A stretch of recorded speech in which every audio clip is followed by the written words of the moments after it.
Namaskar, my name is Vinay Kumar, and I again welcome you all in my next lecture of the development of Indian Constitution. Well, student, as you know that in our previous lecture we have already discussed that what was the Nehru report, and as I told you that in my next session I'll bring a new topic for you. So the topic which have been chosen by me for today's discussion, that is the Simon Commission 1927. Well, students, in this lecture we will discuss various aspects, various important topics, subtopics related with Simon Commission or Simon Commission kya tha, what was the reasons, I would say causes behind Simon Commission 1927, what was the purpose, what were the consequences or outcome of Simon Commission 1927. We will discuss everything about Simon Commission in details. Well, as usual, I would request you to please allow me to start today's session. Session going to be very much important, valuable. So please pay attention to my words. Pay attention to those contents which are being shared by me. And one thing I would like to mention over here that the topic is very, very, very important. And in many exams like competitive or MCQs based exams, questions are formed, especially particularly from this topic, which is Simon Commission 1927. Well जैसा कि मैं हमेशा आपसे बात करता भी हूँ कि कभी भी कोई नया टॉपिक स्टार्ट करने से पहले it's my duty responsibility to explain the whole thing in nutshell in brief so that the concept could be clear for you people. तो साइमन कमीशन क्या था? बेसिकली मैं आपको निचोड़ बता दूं, उसके बाद we will discuss everything in details. Basically Simon commission students, Simon जो उसके अध्यक्ष थे, उसके अध्यक्षता में ये कमीशन गठित हुआ था. और क्यों गठित हुआ था? क्योंकि 1919 का जो हमारे पास जो आई वुड से इंडियन काउंसिल एक्ट था, उसको रिव्यू करना था. और साथ में जो भारत है, जो इंडिया है, उसकी जो संवैधानिक स्थिति, जो कॉन्स्टिट्यूशनल जो आई वुड से दैट सिचुएशन पे, सर्कमस्टांसेस पे एक रिपोर्ट तैयार करनी थी. क्योंकि उस समय बहुत सारे कम्युनल राइट्स वगैरह हो रहे थे, और social turmoil was there, conflicts were arising day by day. तो जो ब्रिटिश गवर्नमेंट चाहती थी कि कुछ हम ऐसा कुछ प्रोविजन के साथ आए ताकि इन चीजों पे कंट्रोल किया जा सके, इनको अबॉलिश किया जा सके, इनको मिटिगेट किया जा सके. तो बेसिकली अगर मैं नटशेल में बोलूँ कि भारत की जो संवैधानिक स्थिति थी, उस पे उसी एक रिपोर्ट तैयार करना, और इंडिया के कॉन्स्टिट्यूशन के लिए उसकी जो कॉन्स्टिट्यूशनल प्रोविजंस हैं क्या होने चाहिए, उसके लिए साइमन कमीशन गठित किया गया था. और हालांकि एक चीज मैं यहाँ पर आपके साथ शेयर करना चाहूंगा कि साइमन कमीशन गठित किया गया यू नो भारत की संवैधानिक स्थिति पर एक रिपोर्ट पेश करने के लिए, रिपोर्ट बनाने के लिए 1927 में. लेकिन आप एक चीज जान लीजिएगा कि बेसिकली एक ऐसा कमीशन जो भारत की संवैधानिक स्थिति, जो इंडिया की constitutional I would say that reform के लिए तैयार किया जा रहा है, उसमें एक भारतीय सदस्य नहीं था. उसमें एक भी भारतीय सदस्य नहीं था. यानी कि जितने भी मेंबर्स थे, there were 7 members. I would let you know कि जो साइमन कमीशन गठित हुआ उसमें 7 सदस्य थे. There were 7 members. कई बार ये भी क्वेश्चन पूछा जाता है. उन 7 मेंबर्स में एक भी इंडियंस नहीं था. तो ये बहुत बड़ी आई वुड से लूप होल था, और इसीलिए जो भारतीय थे उन्होंने इसका जमकर विरोध किया. और जब ये फरवरी 1928 में भारत आया, तो लोगों ने काले झंडे दिखाए और बेसिकली ये नारा लगाया कि Simon go back, Simon go back, Simon go back. और एक बहुत ही इंपॉर्टेंट बात मैं आपके साथ शेयर करना चाहूंगा कि जो साइमन कमीशन था बच्चों, इसको श्वेत कमीशन, या आप इसको ऐसे कह सकते हैं व्हाइट कमीशन की भी संज्ञा दी गई थी. और वो इसलिए क्योंकि भारत की राजनीतिक, आर्थिक और सामाजिक दशा पर, उसकी संवैधानिक स्थिति पर एक रिपोर्ट तैयार होनी है, और उसमें भारत का एक भी सदस्य नहीं. So it was very ridiculous and it doesn't make any sense. Therefore, this commission, has been opposed by, I would say that India. और उन्होंने इसका खुल के विरोध किया. लाला लाजपत राय हो, चाहे उसमें लोकमान्य बाल गंगाधर तिलक हो, उन्होंने इसका रिपोर्ट का विरोध किया केवल इसलिए कि इसमें इंडियन सदस्य होने चाहिए. अगर हम साइमन कमीशन के अंतर्गत इंडियन कॉन्स्टिट्यूशन की बात करें, तो उसमें इंडियन का भी या भारत का भी रिप्रेजेंटेशन होना चाहिए, उसमें इंडियन रिप्रेजेंटेटिव भी होने चाहिए. तो एक सबसे बड़ी मेजर बात रही कि साइमन कमीशन के अंतर्गत जो रिपोर्ट तैयार होनी थी, उसमें बेसिकली जो इंडियंस है उनके भी विचारों का समावेश किया जाना चाहिए था, जो कि नहीं किया गया। और कमीशन को साइमन गो बैक के नारे लगाए गए, पहले झंडे दिखाए गए। और एक बहुत बड़ी इंसिडेंट, एक बहुत बड़ी घटना घटी थी, पंजाब में लाला लाजपत राय इसका विरोध कर रहे थे, और उन्होंने घोर विरोध किया, और ब्रिटिश ने जो लाठी चार्ज का दे ऑर्डर्ड फॉर लाठीचार्ज, और उसमें उनकी बहुत बुरी तरीके से लाठी के प्रहार से कुछ समय बाद उनका भी एडमिट होने के बाद उनका देहांत हो गया था ब्रिटिश की लाठी के द्वारा। तो ये बहुत बड़ी घटना थी जो इससे जुड़ी हुई है, और कई बार क्वेश्चन भी आता है कि ऐसा कौन सा आंदोलन हुआ, ऐसा कौन सा आयोग था जिसके अंतर्गत जो लाला लाजपत राय थे उनकी मृत्यु हो गई थी, या अंग्रेजों ने लाठियों का जो प्रहार किया था उसके उसके एवज में उनको अपने प्राणों की आहुति देनी पड़ी थी, वो शहीद हो गए थे। तो वो ही कमीशन था, साइमन कमीशन। इसके विरोध में लाला लाजपत राय को ब्रिटिश द्वारा लाठियों का प्रहार किया गया। तो इस चीज को भूलेगा मत ना, बहुत इंपॉर्टेंट क्वेश्चन है ये। तो ये कुछ बातें थी जो मैंने आपसे शेयर करी साइमन कमीशन के बारे में। मैंने आपको नेटशेल में ये बताया, ब्रीफ किया आपको कि साइमन कमीशन भारत क्यों आया। तो सीधी सी बात है, साइमन कमीशन गठित था, साइमन की अध्यक्षता में गठित किया गया था, जिसमें 7 मेंबर्स थे, और जो भारत की बेसिकली कॉन्स्टिट्यूशनल प्रोविजंस के लिए, भारत की संवैधानिक स्थिति पर एक रिपोर्ट तैयार करने के लिए, और साथ ही इससे पहले जो 1919 यानी कि इंडियन काउंसिल एक्ट 1919 था, जो 1919 था, उसको स्टडी करना। और उसमें भी कुछ लूप होल्स रहे थे, जबकि ब्रिटिश सरकार को लगा कि हमें इसमें कुछ प्रोविजंस रिविजन करने चाहिए, इसमें कुछ रिफॉर्म लाने चाहिए, they have come with some reforms. तो उसके लिए एक कमीशन गठित हुआ था। और बाद में मैंने आपको पता इसका विरोध क्यों हुआ था। तो इसका विरोध इसलिए हुआ था क्योंकि उसमें केवल जो मेंबर्स थे उसमें एक भी भारतीय सदस्य नहीं था। और सीधी सी बात, जिस देश के लिए भारत देश के लिए हम संवैधानिक स्थिति की रिपोर्ट तैयार कर रहे हैं, तो उसमें भारत का रिप्रेजेंटेशन होना बहुत आवश्यक था, जो कि नहीं था। इसलिए इसका विरोध किया गया। और दो तीन चीज और मैं आपके साथ डिस्कस करी थी। एक तो इसको श्वेत कमीशन की संज्ञा दी जाती है, it is known as white commission, उसको भी याद रखिएगा। And there were 7 members in this commission, Simon commission. और लाला लाजपत राय के साथ जो हुआ, जो इंसिडेंट्स हुआ, वो भी मैंने आपके साथ शेयर किया, उसको भी मत भूलिएगा। So this was all about in nutshell, in brief, as far as Simon Commission is concerned. Now I'll go through all the contents, all the headings, and I'll let you know in details what was Simon Commission, and yeah, should I say what is it all about. So please pay attention to my words and listen to me carefully. Session is going to be very much important, valuable session, and uh, I'll say one thing कि बहुत important topic है, बहुत question पूछे जाते हैं Simon commission से, कब आया, क्यों आया, पर्पस क्या थे, कितने मेंबर्स थे। I will keep on explaining those important, keep on keep on sharing those important questions with you people. So please start today's session. It was all in brief. I'll explain you everything in details. तो जैसा कि मैंने बताया कि जो Simon आयोग था, या जिसको हम हिंदी में साइमन आयोग और इंग्लिश में साइमन कमीशन बोलते हैं, बेसिकली ब्रिटिश सांसदों का एक समूह था, जिसका गठन 8 नवंबर 1927 को भारत में, ध्यान दीजिएगा, 8 नवंबर 1927 को भारत में संवैधानिक सुधारों के अध्ययन के लिए किया गया था। साथ में इस कमीशन को यह भी आदेश दिया गया कि जो मांटेगू चेम्सफोर्ड सुधार, जिसको हम 1919 या 1919 का जो इंडियन काउंसिल एक्ट भी बोलते हैं, उसको भी थोड़ा सा एनालाइज करे, उसका भी अध्ययन करे। तो ये दो मेन बेसिकली पर्पस थे कि एक तो भारत में संवैधानिक का सुधार, संवैधानिक स्थिति को देखते हुए एक रिपोर्ट तैयार करे, और साथ में जो इससे पहले का जो एक्ट था, जो मैं जो जिसके बारे में डिस्कस कर चुका हूँ, आई have already discussed Indian council act 1919, तो उसको अध्ययन करे, उसमें जो लूप होल्स है उसका पता लगाए, और अपनी एक रिपोर्ट सबमिट करे। तो 3 फरवरी 1928 को बेसिकली साइमन कमीशन भारत आया।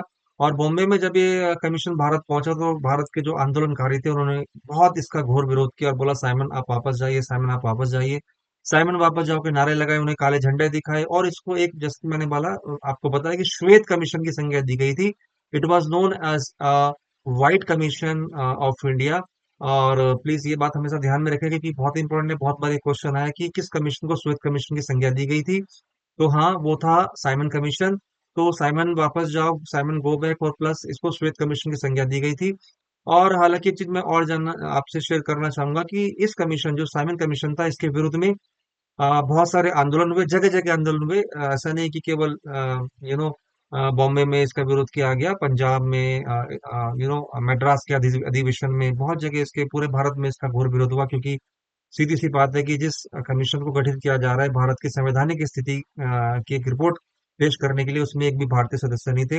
हालांकि मैंने आपको बताया कि इस साइमन कमीशन में सेवन मेंबर थे, 7 सदस्य थे जो कि ब्रिटिश थे, एक भी भारतीय नहीं थे। तो साइमन कमीशन के विरुद्ध का जो आंदोलन हुआ उसमें कांग्रेस ने भी इसका साथ दिया, कांग्रेस ने भी इसका घोर विरोध किया, और इसमें मुस्लिम लीग भी थे। ये नहीं, ऐसा नहीं है कि मुस्लिम लीग ने इसका विरोध नहीं किया। तो साइमन कमीशन का विरोध कांग्रेस या कांग्रेसियों के साथ मुस्लिम लीग ने भी किया। और बेसिकली जो सर जॉन, मैंने आपको बताया इसका नाम याद रखिएगा, सर जॉन साइमन, इनका पूरा नाम था सर जॉन साइमन। कई बार कभी कभी ये भी क्वेश्चन आता है कि साइमन कमीशन जो गठित किया गया किसकी अध्यक्षता में किया गया, तो सर जॉन साइमन की अध्यक्षता में किया गया था। इनका पूरा नाम सर जॉन साइमन था।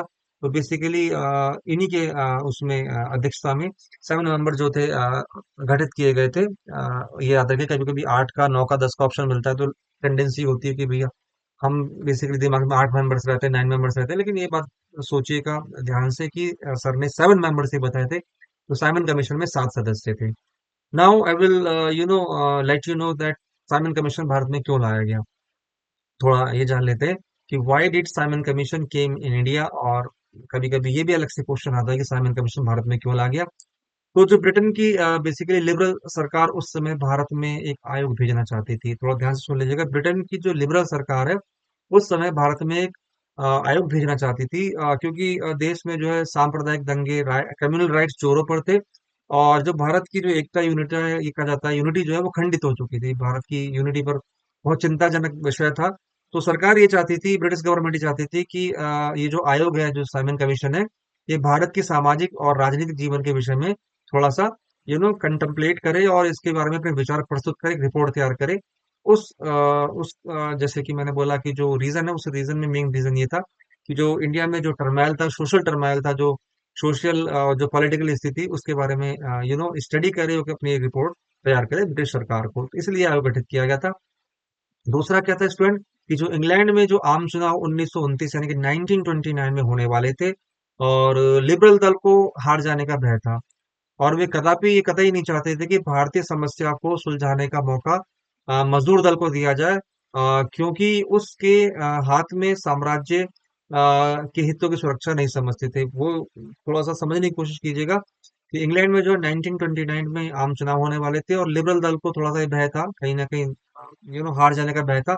और वे ये नहीं चाहते थे कि भारतीय समस्या को सुलझाने का मौका मजदूर दल को दिया जाए, क्योंकि उसके हाथ में वे साम्राज्य के हितों की सुरक्षा यानी कि ब्रिटिश गवर्नमेंट की जो सेफ्टी, वो बिल्कुल भी नहीं समझते थे। ठीक है। फिर क्या था, स्वराज दल ने बेसिकली स्वराज दल ने जो है जोरदार मांग की, स्वराज दल ने जोरदार मांग की कि ब्रिटिश सरकार ने इस सौदे को बहुत ही मतलब एक या मैं कहूँ कि ये जो कमीशन गठित किया गया, इसमें उन्होंने जो भारतीय या इंडियन रिप्रेजेंटेशन को बिल्कुल एक सिरे से नकार दिया। और बेसिकली फिर वही चीज कहूंगा कि जब हम इंडियंस की कॉन्स्टिट्यूशन की बात करते हैं, हालांकि एक चीज ध्यान रख लीजिएगा कि ये बहुत महत्वपूर्ण फैसले लेने वाले थे जो साइमन कमीशन थे, भारत की जो संवैधानिक स्थिति थी। लेकिन सबसे बड़ी बात है, भारत को कहीं ना कहीं लगा कि अगर भारत की संवैधानिक स्थिति के बारे में कोई फैसला किया जा रहा है, तो सबसे बड़ी बात है उसमें भारत का रिप्रेजेंटेशन होना चाहिए, जो कि बिल्कुल भी था नहीं। तो स्वराज दल ने सुधार की जोरदार मांग की, और सरकार ने सौदे को बहुत सस्ता समझा, क्योंकि इससे संभावना थी कि यह दल आकर्षण हो जाएगा और धीरे धीरे उसका अस्तित्व समाप्त हो जाएगा। ये थोड़ा सा ध्यान रख लीजिएगा।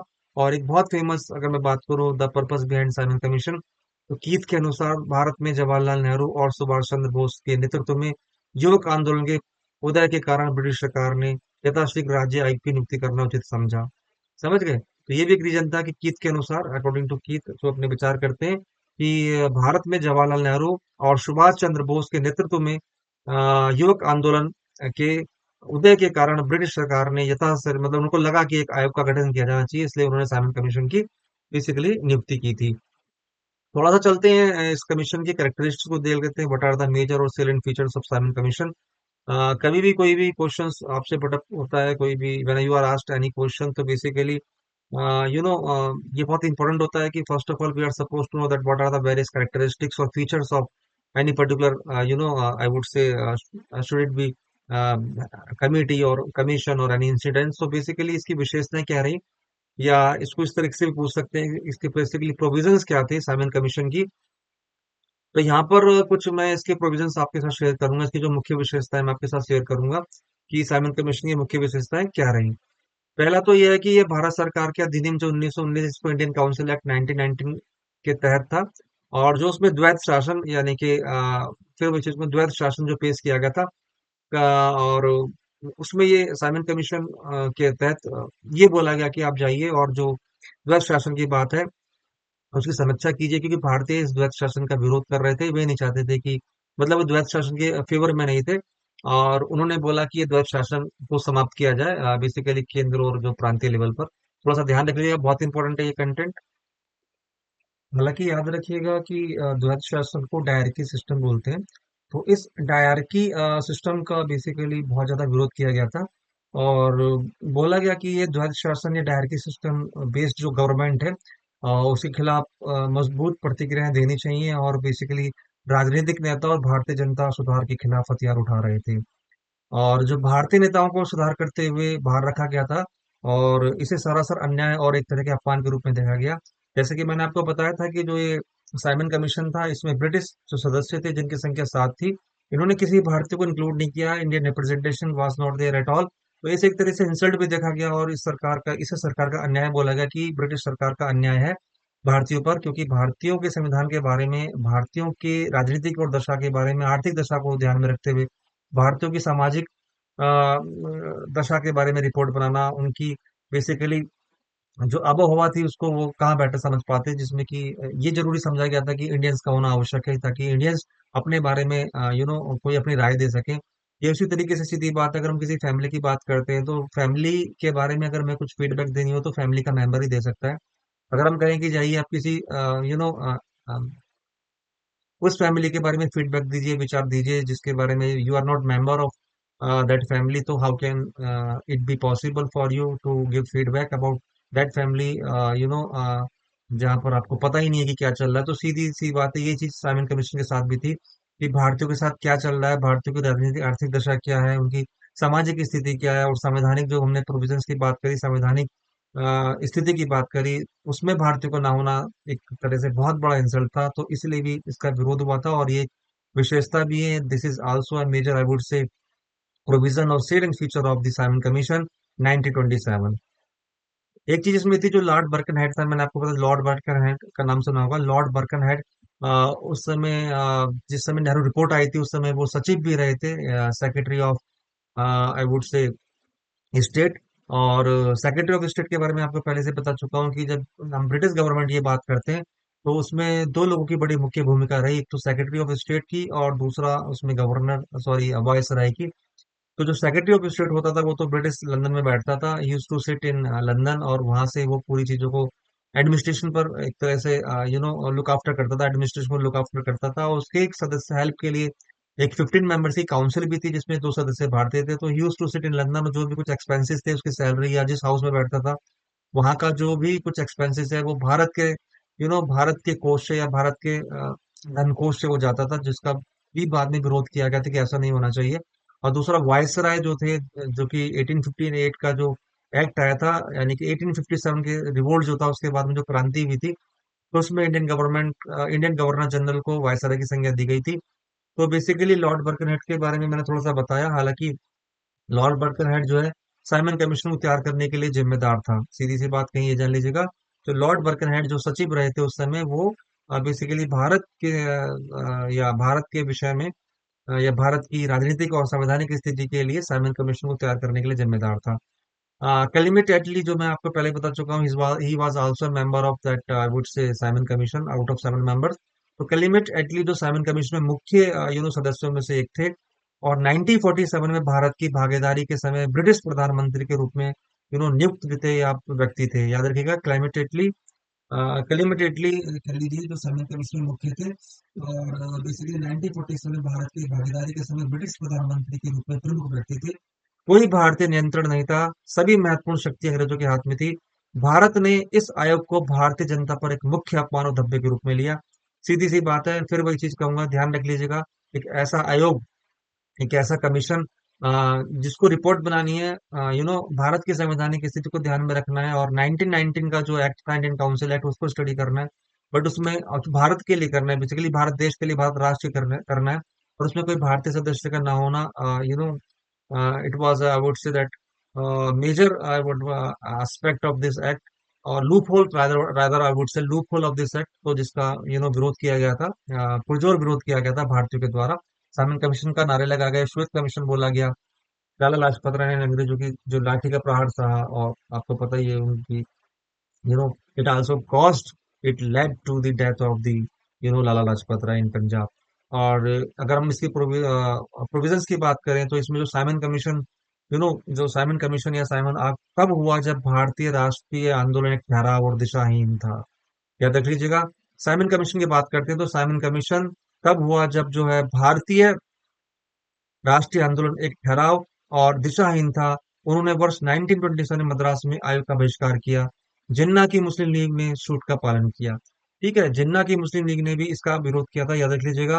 कुछ स्टूडेंट्स को कंफ्यूजन रहता है कि जब हम साइमन कमीशन की बात करते हैं, साइमन आयोग की बात करते हैं, चूंकि थोड़ा सा जो कांग्रेस पार्टी थी, जो कांग्रेसी थे, और जो ये मुस्लिम लीग थी, इनका आपस में तालमेल नहीं था। और बेसिकली जैसे आपको पता है कि नेहरू रिपोर्ट का भी विरोध किया गया था मुस्लिम लीग के द्वारा। लेकिन जहां तक अगर मैं आपको बताऊं, साइमन कमीशन जो था, साइमन कमीशन का विरोध ना केवल कांग्रेस के द्वारा किया गया, बल्कि मुस्लिम लीग के द्वारा भी किया गया था। तो ये बात ध्यान रख लीजिएगा, ये भी एक बहुत बड़ी विशेषता है साइमन कमीशन की। ठीक है। हालांकि कुछ गुटों और दक्षिण की न्याय पार्टी ने आयोग का समर्थन किया था। ठीक है। कुछ गुटों और दक्षिण की न्याय पार्टी ने बेसिकली आयोग का समर्थन किया था, थोड़ा सा ये भी चीज आपके लिए जानने वाली है, इसको भी आप इंक्लूड कर सकते हैं। और वर्ष 1928 की बात करूं, तो 1928 में बड़े पैमाने पर प्रदर्शनों और हंगामों के बीच बहुत टर्माइल था, सोशल टर्माइल था, बहुत इसका विरोध किया गया था। लेकिन डिस्पाइट ऑफ दैट, जो साइमन कमीशन है, 3 फरवरी 1928 को भारत बॉम्बे पहुंचता है। लेकिन वहां पर इसको लोगों के विरोध का सामना करना पड़ता है। साइमन गो के नारे को, नारे लगाए गए, और बेसिकली इसे श्वेत कमीशन की संज्ञा दी गई, साथ ही काले झंडे दिखाए गए कि साइमन आप यहाँ से वापस चले जाइएगा। और एक बात और आप जानते हैं, अगर हम इसकी विशेषताओं की बात करें, तो लाहौर जो कि अब पाकिस्तान का हिस्सा है, it use be part of India. तो लाहौर में लाला लाजपत राय ने आयोग के खिलाफ बड़ा कड़ा विरोध किया, प्रदर्शन किया, घोर विरोध किया। और हालांकि उनको ये मालूम नहीं था कि जो ब्रिटिश के द्वारा लाठियों का प्रहार किया गया, उसमें इनकी बेरहमी से पिटाई की गई, और इनके सर में चोटें आई, और इनका देहांत हुआ। तो ये कुछ बेसिकली प्रमुख इंसिडेंट्स थे, घटनाएं थे, जो मैं आपको बताया, साइमन कमीशन से जुड़े हुए या साइमन ऐप से जुड़े हुए। बहुत ही इंपॉर्टेंट, इसको आप प्लीज प्लीज प्लीज दिमाग में रखिएगा, क्योंकि बहुत सारे क्वेश्चंस कॉम्पिटिटिव एग्जामिनेशन में, ना केवल एमसीक्यूज बेस्ड एग्जामिनेशन, बल्कि जो आपके एकेडमिक एग्जाम्स होते हैं, उसमें भी पूछा जाता है कि साइमन कमीशन का विरोध क्यों किया गया, इसकी रिपोर्ट्स क्या थी, इसके प्रोविजंस क्या थे, इसके ये क्यों भारत आया, या इसने क्या सजेशन दिए। Okay, now we will have a look. I would say that I would let you know what were the major basically suggestions या साइमन कमीशन के सुझाव क्या थे। थोड़ा सुझाव की बात हम कर लेते हैं। जो साइमन कमीशन गठित हुआ था, इसने क्या सुझाव दिए, इसकी क्या रिकमेंडेशंस थी, या साइमन कमीशन के सुझाव क्या थे। तो पहला जो बेसिकली मैं फिर बताऊंगा कि इंडिया के अंदर, भारत के अंतर्गत जो डायरकी सिस्टम था, जो द्वैत प्रणाली थी, जो द्वैत सिस्टम था, उसको बोला गया कि आप बंद कीजिए। ब्रिटिश तो ये बोला गया कि आप इसको वापस लीजिए। तो प्रांतीय क्षेत्र में विधि तथा व्यवस्था सहित सभी क्षेत्रों में उत्तरदायी सरकार गठित की जाए। जो प्रोविंशियल लेवल है, उसमें कानून तथा जो भी कुछ सिस्टम है, जो भी कुछ व्यवस्था है, उसके लिए सभी क्षेत्रों में उत्तरदायी सरकार गठित की जाए। केंद्र में उत्तरदायी सरकार के गठन का भी समय नहीं आया है, ऐसा बोला गया सुझाव के अंतर्गत। और केंद्रीय विधानमंडल को पुनर्गठित किया जाए, जिसमें एक इकाई की भावना को छोड़कर संघीय भावना का पालन किया जाए। देखिए, साइमन कमीशन के अंतर्गत इस बार पर थोड़ा सा जो फेडरल गवर्नमेंट है, या वो बोलूँगा संघीय भावना का पालन करने की बात की गई। और साथ ही इसके सदस्य इनडायरेक्टली पद्धति से प्रांतीय विधानमंडल द्वारा चुने जाने चाहिए। ये भी इस कमीशन के द्वारा आई वुड से सुझाए गए, या कुछ इसके सजेशन। हालांकि मुझे एक बात अच्छी तरीके से पता है कि जो मैंने आपको अभी नेटसेल में एक ब्रीफ आपको निचोड़ दिया कि साइमन कमीशन ने जो रिपोर्ट पेश की थी, या जो उन्होंने सजेशन दिए, जो उनके रिकमेंडेशंस थे, वो क्या थे। लेकिन थोड़ा सा ये I think that it consist of some kind of ambiguity. तो what I will do, let you know the report as far as Simon Commission is report is concerned. I will explain everything with headings in detail. और यहाँ पर मैं बहुत अच्छे के तरीके से I am going to discuss the what was the report of Simon commission. बहुत अच्छे से ध्यान से सुन लीजिएगा आप कि साइमन कमीशन ने जो रिपोर्ट अपनी प्रस्तुत की थी, जो रिपोर्ट पेश की थी, बेसिकली उसके क्या प्रोविजन थे, वो रिपोर्ट क्या थी। यहाँ पर हेडिंग बाय हेडिंग मैं आपको एक्सप्लेन करूंगा, थोड़ा ध्यान से सुन लीजिएगा।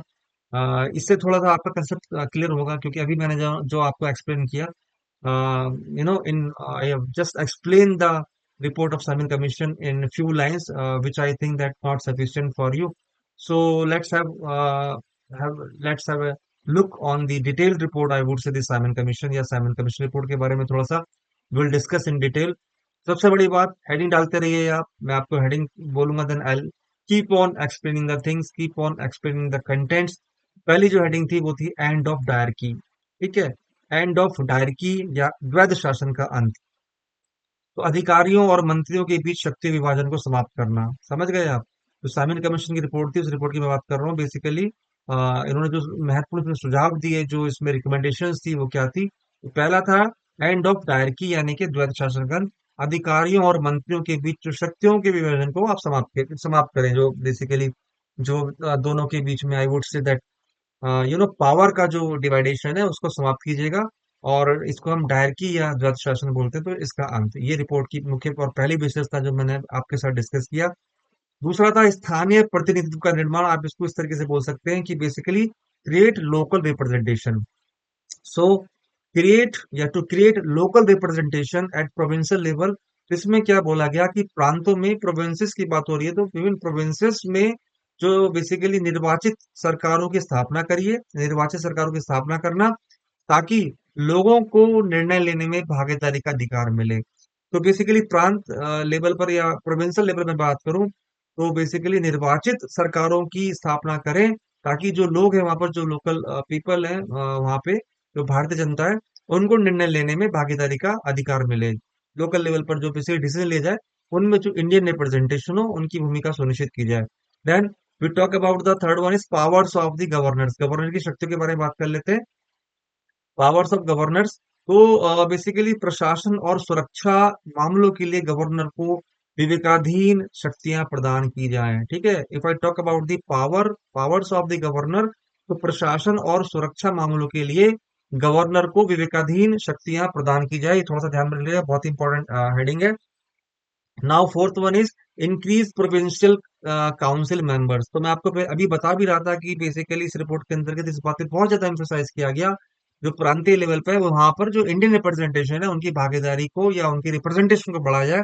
तो इसमें उसी के तहत इस प्रोविजन में मैं बात करूं, इस रिपोर्ट के अंतर्गत बात करूं, तो क्या उन्होंने बोला कि रिकमेंडेशन क्या थी नेक्स्ट, कि इंक्रीज प्रोविंशियल काउंसिल मेंबर्स। तो प्रांतीय विधान परिषदों में सदस्यों की संख्या बढ़ाई जाए, यानी कि जो हम लेजिस्लेटिव काउंसिल्स की बात करते हैं सेंट्रल और प्रोविंशियल लेवल पर, तो बेसिकली इस रिपोर्ट के अंतर्गत इस चीज को रिकमेंड किया गया। It was a major recommendation of Simon commission 1927, कि जो प्रोविंशियल लेवल में जो आपका लेजिस्लेटिव काउंसिल्स है, उसमें जो है इनके मेंबर्स को या संख्या बढ़ाई जाए, उनको उनका रिप्रेजेंटेशन बढ़ाया जाए। ठीक है। Now control of the high court, this is the second I would say recommendation of the Simon commission 1927। Next recommendation it is, तो control of the high court is concern, उसके अंदर उसके तहत क्या हुआ कि इसको इंश्योर किया जाए, इसको सुनिश्चित किया जाए कि भारत सरकार का हाई कोर्ट पर पूर्ण नियंत्रण हो। ठीक है। तो जो इंडिया के अंदर जो हाई कोर्ट है, उसमें ये बोला गया कि भारत सरकार का पूर्णतः इस पर जो है पूरा नियंत्रण हो। देन कम्युनिटी रिप्रेजेंटेशन, अगर हम बात करें नेक्स्ट रिकमेंडेशन या प्रोविजन की, तो कम्युनिटी रिप्रेजेंटेशन, तो विभिन्न समुदायों के लिए अलग अलग निर्वाचन क्षेत्र बनाना।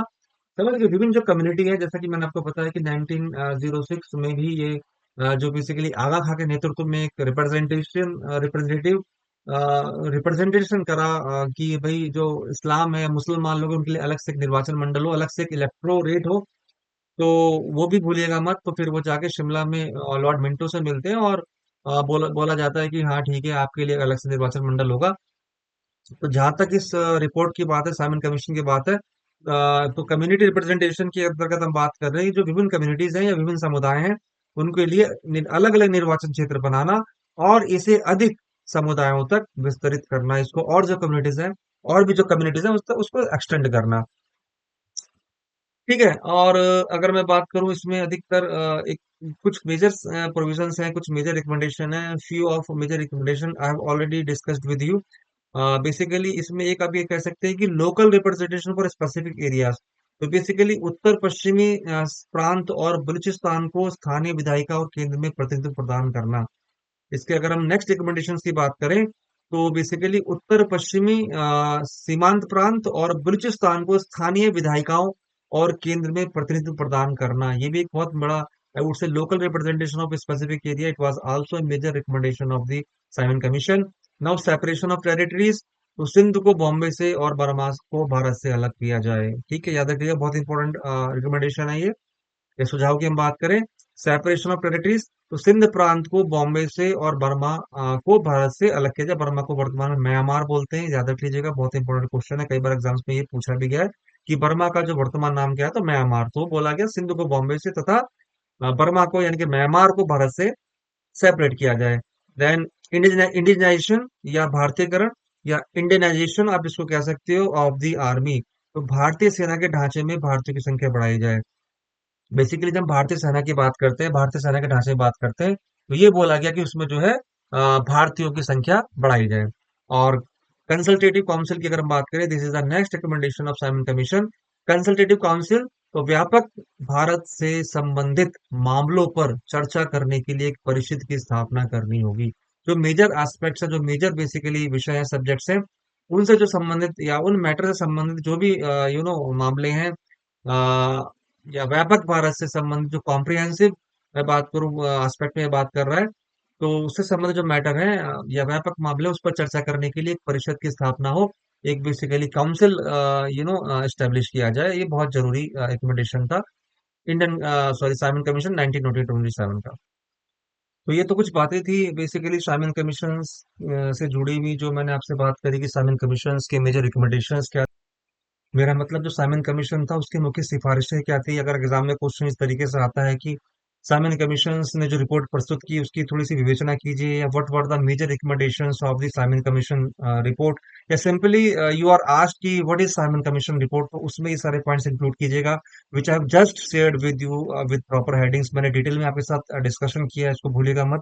इतने अच्छे से साइमन कमीशन मैं नहीं समझता कि आपको कहीं से और इसका मैटर मिल पाएगा। I, tried myself. I would say that, I have tried myself to explain the things in a proper way. Now we'll look at some important content, important aspect. We are still left with a few more headings. Next is Simon Ayub का विरोध। थोड़ा सा we are suppose to know that why the Simon commission has been opposed, या if you are asked की opposition to the Simon commission या Simon commission का विरोध किया गया तो वो कैसे था, क्यों किया गया, बेसिकली क्या रीजन थे उसमें, तो थोड़ा सा उस चीज पे डिस्कस कर लेते हैं। और हेडिंग अगर आप चाहो डाल सकते हैं, because I always request you to please make proper note of those contents which you think might be helpful for your exams. और तो साइमन कमीशन की रिपोर्ट के बारे में अगर मैं बात करूं, मैंने अभी तक आपसे इसके प्रमुख कारणों के बारे में बात करा, मैंने चर्चा करी कि क्यों आया, प्रोविजंस क्या थे, रिपोर्ट जो तैयारी इन्होंने करी, रिकमेंडेशंस क्या थे उसके मेजर। नाउ इसमें नेक्स्ट हेडिंग आप मेंशन कर सकते हैं साइमन आयोग का विरोध, यानी कि जो साइमन कमीशन था, why Simon commission has been I would say opposed. तो पहला जो था कि सबसे बड़ी बात आपको पता ही है, मैं बार बार इस चीज को रिपीट कर रहा हूँ, जब मैंने आपसे नेहरू रिपोर्ट के बारे में डिस्कशन किया था, नेहरू रिपोर्ट के अंतर्गत ही मैंने आपको बताया था कि इसका विरोध क्यों किया गया था। थोड़ा सा इसको और देख लेते हैं। पहला, साइमन कमीशन 1927 में भारतीय जनता में भारी आक्रोश पैदा किया। क्यों किया? इस तरह से बेसिकली आक्रोश भारतीय जनता के दिलों में, उनके दिमागों में, उनके जहन में, सीधी सी बात, साइमन कमीशन में जो 7 सदस्य थे, जो 7 मेंबर्स थे, उसमें एक भी भारतीय मेंबर्स नहीं था। ठीक है, यानी कि भारत की संवैधानिक स्थिति का जायजा लेने, भारत की संवैधानिक स्थिति के बारे में रिपोर्ट तैयार करने के लिए जो मेंबर्स थे, जो साइमन कमीशन गठन हुआ था, उसमें एक भी भारतीय नहीं थे, इसलिए इसका बहुत पुरजोर विरोध किया गया था। और फिर वही चीज कहूंगा कि 3 फरवरी 1928, 3 फेब 1928, बेसिकली साइमन भारत आता है, बॉम्बे पहुंचते हैं। और लेकिन बेसिकली भारत की जनता द्वारा यू नो इनका जो है विरोध किया जाता है, काले झंडे दिखाए जाते हैं और इसे श्वेत या व्हाइट कमीशन की संज्ञा दी जाती है। हालांकि मैं फिर भी कहूंगा ये इसके सदस्यों पर प्रदर्शन बेसिकली जो साइमन कमीशन भारत आया था, जो इसके साथ और मेंबर्स थे, तो जो बेसिकली प्रदर्शनकारी थे भारत के, जो भारतीय जनता थी, उन्होंने विरोध किया और साथ में इन पर बेसिकली कुछ प्रदर्शनकारियों ने हमला भी किया। तो आप देख सकते हो किस हद तक इन्होंने साइमन कमीशन का अपोज किया। फिर आक्रोश दिखाने के लिए पूरे देश भर में बात करूंगा, ना केवल बॉम्बे में, पूरे देश भर में हड़ताल की गई, स्ट्राइक किया गया और विरोध किया गया। और बेसिकली रैलियां रैलियां वगैरह निकाली गई और सबने अपने स्तर पर इस कमीशन का विरोध किया था, क्योंकि भारत का रिप्रेजेंटेशन बिल्कुल नील था।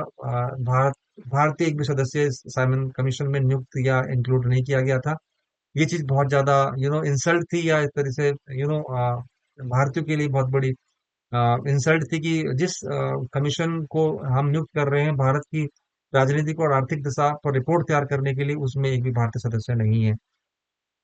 और बेसिकली साइमन कमीशन जहां भी गया, आपको पहले ही बात बता चुका हूँ, साइमन कमीशन जहां भी गया, जिधर जिधर भी गया, वहां इसको काले झंडे दिखाए गए और साइमन गो बैक के नारे लगाए गए। ये चीज थोड़ा ध्यान में रख लीजिए, कई बार क्वेश्चन भी आता है कि साइमन गो बैक का नारा जो लगाया गया, वो किस कमीशन के तहत लगाया गया। तो वो था 1927 का साइमन कमीशन या साइमन आयोग, इस चीज को भूलेगा मत।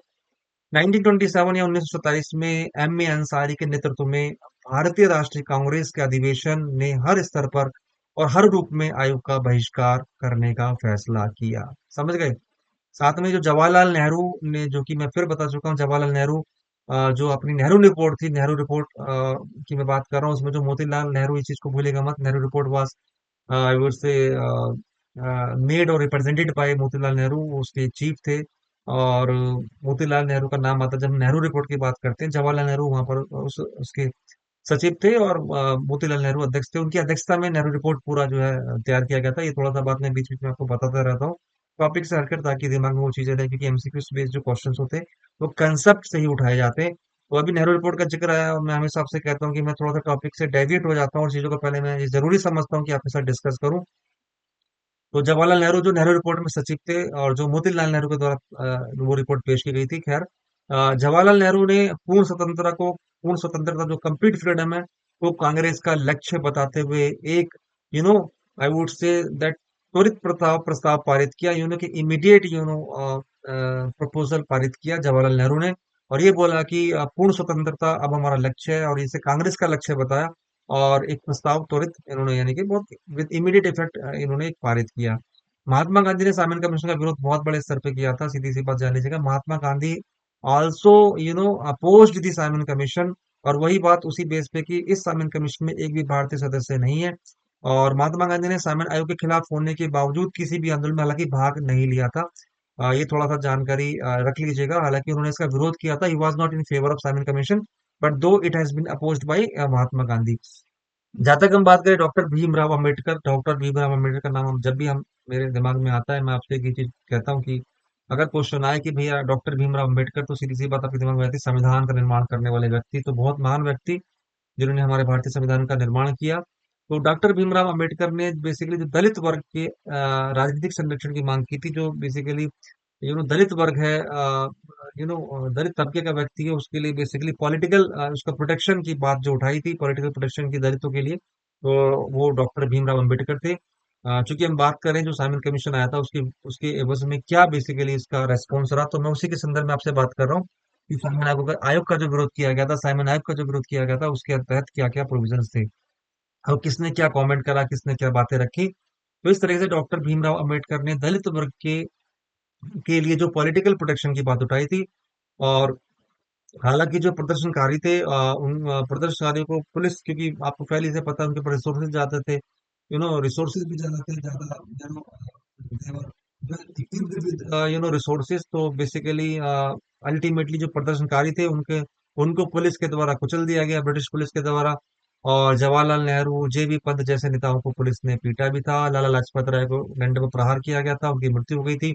हालांकि याद रखिएगा, और 1928 अक्टूबर में जब लाला लाजपत राय ने सीने पर गंभीर लाठियां खाई, या इनके सीने पर माथे पर प्रहार किया गया, और जिसके परिणाम स्वरूप कॉन्सिक्वेंसेस की अगर हम बात करें तो क्या हुए थे कि 17 नवंबर 1928 को जो लाला लाजपत राय थे, उनका देहांत हो गया था ब्रिटिश लाठियों के प्रहार से। तो इस क्वेश्चन को प्लीज आप ध्यान में रखिएगा, बहुत इंपॉर्टेंट है।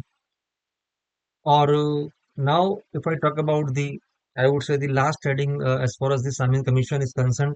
जो साइमन कमीशन 1927 है, 1927 है, इसके अंतर्गत अगर हम बात करें कि बेसिकली इसके इफेक्ट की बात करें, या मैं आई वुड से कि इसके कॉन्सिक्वेंसेस क्या रहे, या what was the outcome of Simon commission, तो किसी भी रूप में ये पूछा जा सकता है। ध्यान में रख लीजिएगा कि whenever we talk about any commission or any event, any act or any incident, so we are supposed to know कि what were the consequences or outcomes of that particular movement or commission. So I'll go through the basically what were the major outcomes, या what were the major I would say effects of Simon Commission. Please go through these contents carefully. तो सबसे बड़ी बात बताऊं, जो नए युवा पीढ़ी थी, जो यंगस्टर थे, जो नई युवा जो पीढ़ी थी, उन्होंने राजनीतिक कार्यों में बहुत बढ़ चढ़ कर यू नो आगे हिस्सा लिया, पार्टिसिपेट किया। ये उन्होंने बोला कि अपना पहला पहला जो है पदचिन्ह बनाया, और वे विरोध की सबसे सक्रिय भागीदारी थे। समझ गए?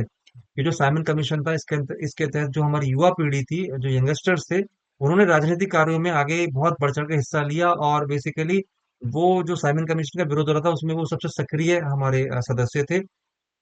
कट्टरपंथी ताकतों ने न केवल पूर्ण स्वतंत्रता बल्कि प्रमुख सामाजिक आर्थिक सुधारों की भी मांग करना शुरू कर दिया। समझ गए? तो बेसिकली कट्टरपंथी ताकतों की मैं बात करूं, जो भारत में ग्रुप, या मैं बात करूं कांग्रेस के जो हमारे कुछ स्पेशली जो मॉडरेट लीडर्स थे, वो ये अब क्या कर रहे थे कि उन्होंने इसका विरोध किया, और सीधी सी बात है, बल्कि न केवल पूर्ण फ्रीडम की, कंप्लीट स्वाधीनता की, या स्वतंत्रता की बात करी, बल्कि सामाजिक आर्थिक सुधारों को भी उन्होंने मांग की, और बोला कि हमारे जो राजनीतिक दशा और आर्थिक दशा में सुधार किया जाना चाहिए। और अब केवल बहकाओं से, या केवल इस तरीके से हाथ में झुंझुना थमा देना, और एक तरीके से इस तरह के रिमर्स को क्रिएट करना कि ब्रिटिश सरकार भारतीयों के साथ में और उनका फेवर कर रही है, तो इस चीज को थोड़ा सा ध्यान में रखा गया। और कट्टरपंथी जो ताकतों ने पूर्ण स्वतंत्रता की बात तो की, साथ में ये भी बोला कि आर्थिक सुधारों की मांग की जानी चाहिए। एक सहमत संविधान बनाने की, आपको मैंने पहले ही बताया कि लॉर्ड बर्कनहेड जो था, उस समय उस दौरान वो बेसिकली सेक्रेटरी ऑफ स्टेट थे, लॉर्ड बर्कनहेड। अब उन्होंने ये बोला कि जैसे कि मैंने आपको बताया when I was discussing about the report, उन्होंने भारतीयों को चुनौती दी थी खुले रूप से कि जाओ, तुम साइमन कमीशन का विरोध कर रहे हो और आपके बस की कुछ भी नहीं है, आप केवल विरोध ही कर सकते हो, जाइए आप अपना संविधान का निर्माण स्वयं से कर लीजिएगा। इस तरीके से अगर मैं साइमन कमीशन की इफेक्ट की बात करूं, कॉन्सिक्वेंसेस की बात करूं, या आउटकम्स की बात करूं, तो एक मेजर इसका इफेक्ट ये भी रहा कि लॉर्ड बर्कनहेड ने भारतीयों को खुले रूप से चुनौती दी कि जाइए आप अपने संविधान का निर्माण स्वतः कीजिए, बट कंडीशन क्या रख दी कि आपके बीच कोई कॉन्फ्लिक्ट नहीं होना चाहिए, विचारों में मतभेद नहीं होना चाहिए, क्योंकि बर्कनहेड ये बात अच्छे से जानता था कि ऐसा पॉसिबल ही नहीं है कि संविधान का निर्माण हो जाए और बिना किसी हैसल से कॉन्फ्लिक्ट्स के। विचारों में मतभेद तो रहेंगे, इसलिए बर्कनहेड ने इस चीज का फायदा उठाया और बोला कि एक मैं खुली चुनौती एक तरह से दी उसने कि आप जाइए और अपने संविधान का निर्माण खुद से कीजिए, आप तो केवल विरोध कर सकते हैं। हालांकि लॉर्ड बर्कनहेड ने विरोध जरूर किया था, चुनौती जरूर दी, चैलेंज जरूर किया इंडियंस को, लेकिन despite of that Nehru report was submitted by Motilal Nehru, उसमें कोई दो राय नहीं है। और दूसरा, जो आयोग ने अपनी रिपोर्ट में सांप्रदायिक तनाव के समाप्त होने तक अलग अलग सांप्रदायिक मतदाओं की व्यवस्था बनाए रखने की सिफारिश की। तो बेसिकली इस आयोग था, एक साइमन कमीशन की बात करें या साइमन आयोग की बात करें, उस रिपोर्ट में ये मेंशन था कि सांप्रदायिक जो कम्युनल टेंशन है, जो सांप्रदायिक तनाव है, उसके समाप्त होने तक अलग अलग सांप्रदायिक मतदाओं की व्यवस्था बनाए रखने की उसने सिफारिश की थी। और श्वेत आयोग, जैसे मैं फिर वर्ड यूज कर रहा हूँ, श्वेत आयोग आप इसको कह सकते हो, जो साइमन कमीशन है, उसने भारत सरकार अधिनियम 1935 या 1935 का नेतृत्व किया, जिसने नेताओं और जनता को प्रेरित करके भारतीय स्वतंत्रता आंदोलन को गति प्रदान की। थोड़ा ध्यान से सुन लीजिएगा, ये बहुत ज्यादा major I would say effect of Simon commission, if I talk about, if I say कि व्हाट द कॉन्सिक्वेंसेज और आउटकम्स, तो this is very much important as far as the effect of Simon commission is concern. कि basically श्वेत आयोग या श्वेत commission, या would say that white commission, या जो साइमन कमीशन ने भारत सरकार अधिनियम 1935 का 1935 का नेतृत्व किया, जिसने नेताओं और जनता को प्रेरित करके भारतीय स्वतंत्रता आंदोलन को गति प्रदान की, जो आगे इतना बड़ा आंदोलन होने जा रहा था, which I would say led to 1947 आंदोलन या movement, we also got freedom. तो बेसिकली अगर मैं बात करूं, इसने काफी उस चीज को बूस्ट किया था। इस चीज को ध्यान में रख लीजिएगा। और एक साइमन आयोग की रिपोर्ट के प्रकाशन से पहले ब्रिटिश सरकार ने ये आश्वासन दिया था, ये एश्योरेंस दिया था इंडिया को कि भारतीयों द्वारा दी गई राय पर विचार किया जाएगा। जो भी कुछ उन्होंने अपने प्रोविजंस रखे, जो भी कुछ उन्होंने बातें रखी, तो हालांकि मैं फिर कहूंगा कि Indians were not in favour of Simon commission, because there was not even a single person, I would say single would person, और शुड आई से कि एक भी इंडियन नहीं था, भारतीय नहीं था साइमन कमीशन में। और उन्होंने इस चीज का विरोध किया, अपनी बातें भी रखी। तो उन्होंने साइमन कमीशन ने एट द लास्ट केवल उन्हें एक आश्वासन दिया भारतीयों को कि आपकी बात सुनी जाएगी, आपने जो बातें रखी है उस पर विचार किया जाएगा, और संवैधानिक सुधारों का स्वाभाविक परिणाम भारत के लिए प्रभुत्व के दर्जे के समान होगा। बट ऐसा नहीं हुआ था। ये केवल आश्वासन था ब्रिटिश द्वारा जो भारतीयों को दिया गया था। फिर अगर हम बात करें इसके नेक्स्ट इफेक्ट की या नेक्स्ट कॉन्सिक्वेंसेस की, तो जो आयोग था या रिपोर्ट की जो सिफारिशों की मैं बात करूं, तो रिपोर्ट की सिफारिशों ने भारतीय संविधान निर्माताओं के लिए संविधान निर्माण के समय कई हिस्सों के आधार पर उपयोग कार्य किया। ये बेस बना, जैसा कि मैंने आपको फिर बताया कि जब हम आगे इसकी 1928 की नेहरू रिपोर्ट पढ़ते हैं, तो नेहरू रिपोर्ट का मैंने आपको फिर बताया, नेहरू रिपोर्ट इज लिंक्ड और रिलेटेड विद साइमन कमीशन। या मैं कहूं कि नेहरू रिपोर्ट क्यों आया था, तो वो बिकॉज ऑफ साइमन कमीशन ही आया था, क्योंकि उसका बहुत ज्यादा विरोध किया गया था। तो अंग्रेजों ने जब बोला, ब्रिटिश सरकार, लॉर्ड बर्करहेड ने जब चुनौती दी कि जाइए आप अपने संविधान का निर्माण स्वयं से कीजिए, तो यहाँ पर उसके अगर मैं आउटकम की बात करूं साइमन कमीशन रिपोर्ट की, तो इस रिपोर्ट की सिफारिशें या जो रिपोर्ट रहा साइमन कमीशन, इसने भारतीयों को फ्यूचर के लिए एक तरह से एक आधार का काम किया, एक आधारशिला का काम किया, कि आने वाले समय में वो अपने संविधान का निर्माण कर सके। और यही हुआ नेहरू रिपोर्ट में। भारतीयों ने अपने संविधान, जो भी उन्होंने रिपोर्ट तैयार करी, उसमें बहुत सारे प्रोविजन थे भारत के संविधान से निर्मित। जैसे मैंने आपको बताया, वो 19 मौलिक अधिकार थे, और भारत को एक डोमिनियन स्टेट बनाया जाना था। यू नो उन्होंने बात की कि सुप्रीम कोर्ट भारत में स्टैब्लिश हो, और बहुत सारे ऐसे प्रोविजन थे कि भारत में पुरुष और महिलाओं को समान अधिकार दिया जाए, वोट का अधिकार हो। तो इस तरीके से, जैसे कि मैंने आपको पहले ही बताया था, कि जो basically Nehru report is known as the blueprint of the Indian constitution, तो वो अगर मैं बोलूँ तो उसका श्रेय भी साइमन कमीशन की जो कॉन्सिक्वेंसेज है उसको ही जाता है। मैं ये नहीं कहता कि साइमन कमीशन में जो भी प्रोविजन थे वो इंडियंस के फेवर में थे, बट कहीं ना कहीं साइमन कमीशन के बाद जो मैं बात करूं, जो मैंने आपसे नेहरू रिपोर्ट की जो मैंने बात करी, तो नेहरू रिपोर्ट आया था मोतीलाल नेहरू के अध्यक्षता में। उसने बहुत ज्यादा एक प्लेटफॉर्म तैयार किया था कि हाँ, हम अपने भारत का, जैसे कि ब्लूप्रिंट कहलाता है, कि संविधान का निर्माण स्वयं से करेंगे, और किया भी। हालांकि it was later, I would say, have been modified, लेकिन as it is known the blueprint, तो कहीं ना कहीं श्रेय जाता है कि भाई, अगर साइमन कमीशन के अंतर्गत जो प्रोविजन का विरोध ना किया गया होता, तो नेहरू रिपोर्ट नहीं आती। नेहरू रिपोर्ट नहीं आती तो वो संविधान का निर्माण या रिपोर्ट खुद पेश नहीं करते, और फिर वो, अगर मैं आगे की स्थिति में बात करूं, कॉन्सिक्वेंस में बात करूं, तो जब हम बात करते हैं अपने खुद के इंडियन कॉन्स्टिट्यूशन की, तो उसको थोड़ा सा सपोर्ट ना मिलता। तो ये बहुत बड़ी बात बोली कि साइमन कमीशन की जो रिपोर्ट थी, जो सिफारिशें थी, तो कहीं ना कहीं भारतीय संविधान निर्माताओं को ये अपॉर्चुनिटी दी कि वे अपने संविधान का निर्माण स्वयं से कर पाए, यानी कि उसके लिए एक आधारशिला खड़ी करी। साथ में if I go with the next, I would say provision, और should I say that consequences और आउटकम ऑफ साइमन कमीशन, तो आयोग द्वारा द्वैध शासन को समाप्त करने, जो बेसिकली डायरकी थी उसको समाप्त करने, और प्रांतों में प्रतिनिधि सरकारों की स्थापना की सिफारिश की थी। तो डायरकी या द्वैध शासन को बोला समाप्त किया जाए, और बेसिकली जो प्रोविंशियल लेवल है, जो प्रांत लेवल में जो रिप्रेजेंटेटिव सरकार, जो रिप्रेजेंटेटिव है, या इंडिया का रिप्रेजेंटेशन है, उसकी स्थापना हो, ऐसा साइमन कमीशन ने एंड में बोला कि हाँ भैया, अब ये प्रांतीय प्रोविंशियल स्तर पर भारतीय सरकारों के स्थापना की सिफारिश की, बेसिकली सॉरी, प्रतिनिधित्व सरकारों के, इनके रिप्रेजेंटेटिव जो थे प्रांतीय स्तर पर, बोला कि उनको स्टैब्लिश करेंगे ताकि वो अपनी बात रख पाए। और इस तरीके से आयोग की रिपोर्ट 1930 में प्रकाशित हुई थी। जो जो कमीशन था, जो आयोग था, इसकी जो रिपोर्ट थी, इट वाज, आई वुड से, सबमिटेड इन 1930। तो आयोग की जो रिपोर्ट थी, जो कंप्लीट रिपोर्ट थी, 1930 में प्रकाशित हुई थी। और पहला भारतीय चुनाव 1937 में हुआ था, और इसने लगभग सभी प्रांतों में कांग्रेस की सरकार स्थापित की।